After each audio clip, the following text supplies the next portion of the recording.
और दिल्ली में इस वक्त एक ऐसी हाई सिक्योरिटी जोन बनी हुई है जो आमतौर पर सिर्फ दुनिया के सबसे संवेदनशील जियोपॉलिटिकल दौरों में देखा जाता है। रूसी राष्ट्रपति व्लादिमीर पुतिन की भारत यात्रा सिर्फ कूटनीति का पड़ाव नहीं है, बल्कि एक ऐसा मिशन है जिसमें सुरक्षा की हर परत को हाई क्लास सीक्रेट ऑपरेशन के साथ खड़ा किया गया है।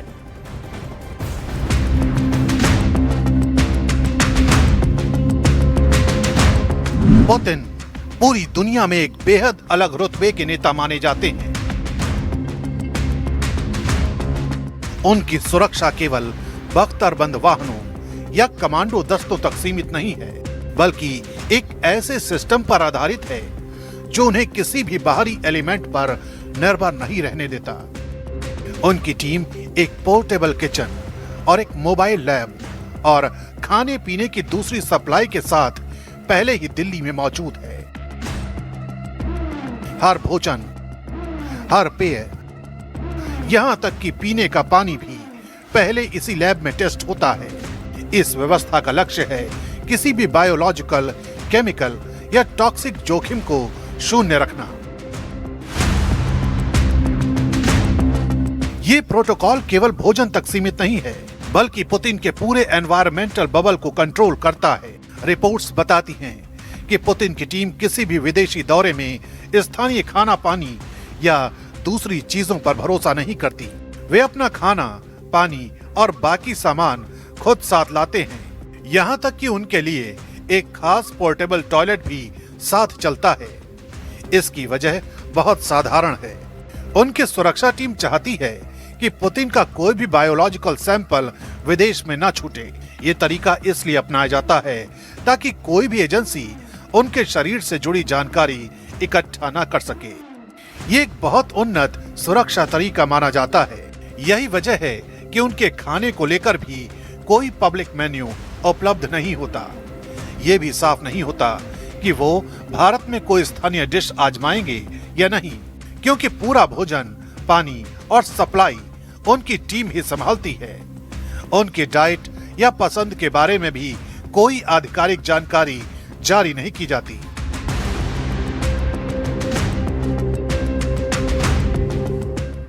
भारत और रूस का रिश्ता दशकों से भरोसे पर टिका है, लेकिन दुनिया बदल रही है। चीन की बढ़ती शक्ति, अमेरिका का दबाव, यूक्रेन युद्ध की परछाई और एशिया में नई सुरक्षा चुनौतियां इस साझेदारी को नए रूस में ढाल रही हैं। इस यात्रा में सिर्फ समझौते नहीं, बल्कि दोनों देशों के भविष्य की दिशा तय होगी।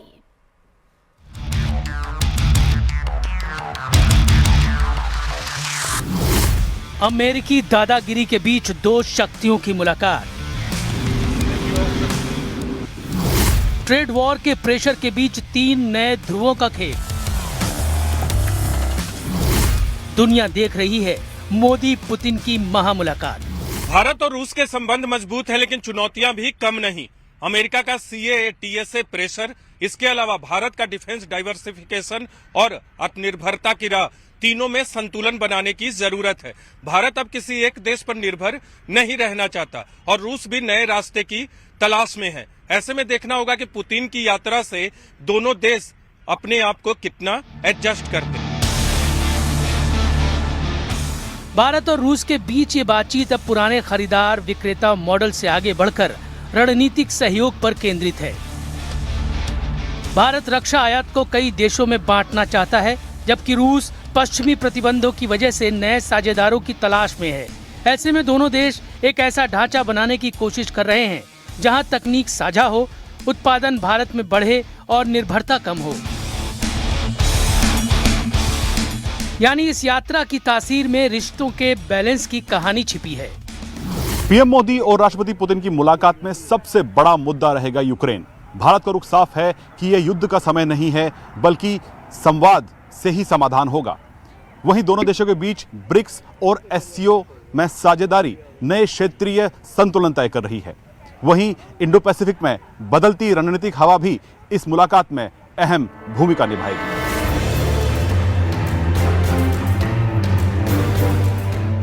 यूक्रेन युद्ध ने पश्चिम और रूस के बीच खाई को और गहरा किया है, लेकिन भारत अपनी स्वतंत्र विदेश नीति पर कायम है।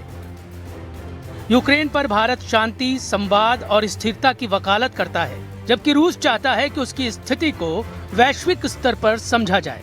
SCO और ब्रिक्स में दोनों देशों की भूमिका बढ़ रही है, जिससे एशिया में नया शक्ति संतुलन बन रहा है। इंडो पैसिफिक की बदलती राजनीति इस बातचीत को और अहम बनाती है। गगनयान ट्रेनिंग से लेकर नई तकनीक में सहयोग तक स्पेस सेक्टर भारत और रूस के संबंधों का एक मजबूत हिस्सा बन चुका है। इस विजिट में बातचीत सिर्फ मशीनों को लेकर नहीं होगी, बल्कि मानव संबंधों पर भी होगी। रूस में पढ़ रहे हजारों भारतीय छात्र और सांस्कृतिक एक्सचेंज दोनों देशों के रिश्तों का अब पुल बन चुका है। यही वजह है कि दोनों देशों के बीच पीपल टू पीपल कनेक्ट इस रिश्ते को एक नया भविष्य देता है। Yeah, it's one of the export products that Roscosmos provides. We provide training for different countries for astronauts, so we are open to this discussion in future. And we think we can, with India, make a common project. Bharat और रूस का space सहयोग दशकों पुराना है और गगनयान में रूसी ट्रेनिंग ने इसे और गहरा किया है। इस यात्रा में दोनों देश नई अंतरिक्ष तकनीक, सैटेलाइट सिस्टम और संयुक्त मिशनों पर आगे बढ़ सकते हैं। लेकिन रिश्तों की असल मजबूती वो मानवीय पुल है जो रूस में पढ़ने वाले भारतीय छात्रों और सांस्कृतिक संपर्क से बनता है। ये सामाजिक जुड़ाव दोनों देशों के रिश्ते को केवल सरकारी समझौतों से कहीं आगे ले जाता है। उधर चीन की आक्रामक सैन्य विस्तार नीति भारत के लिए सीधी चुनौती है, जबकि अमेरिका लगातार चाहता है कि भारत इंडो पैसिफिक रणनीति में पूरी तरह से उसके साथ खड़ा हो। इस बीच रूस, जो पहले से पारंपरिक साझेदार है, अब चीन की तरह भारत को भी नो लिमिट्स रणनीतिक साझेदारी का संकेत दे रहा है। क्रेमलिन प्रवक्ता दिमित्री पेस्कोव का बयान साफ है कि रूस उतनी ही दूर तक जाएगा जितना भारत चाहेगा। Yes, it's our readiness to enhance, to develop our cooperation with China in various fields without no limits. But the same stand we have with India. We are ready to go as far as India is ready. ये प्रस्ताव भारत के लिए नया मौका भी है और एक सावधानी की मांग भी करता है। इन तीनों शक्तियों के बीच भारत अपनी सुरक्षा और रणनीतिक स्वायत्तता पर आधारित स्वतंत्र रास्ता चुन रहा है। यही नीति भारत को इस नए जियोपॉलिटिकल दौर में अलग पहचान देती है। भारत और रूस के टॉप लीडर जब मिलेंगे, जब ये महामुलाकात होगी, तो कौन सी डिफेंस डील पर बातचीत होगी, ये भी आप आज जरूर जान लीजिए। देखिए, डील लॉक होगी, लेकिन किस डील का जिक्र किया जा रहा है वो Su-57 है। Su-57 फाइटर पर बात पक्की हो गई है। 5वीं पीढ़ी का स्टेल्थ फाइटर ये है और इसकी ताकत अचूक है। रूस उसको देने को देखिए तैयार है और साथ ही साथ S-400 एयर डिफेंस सिस्टम की 2 और यूनिट भारत खरीदेगा।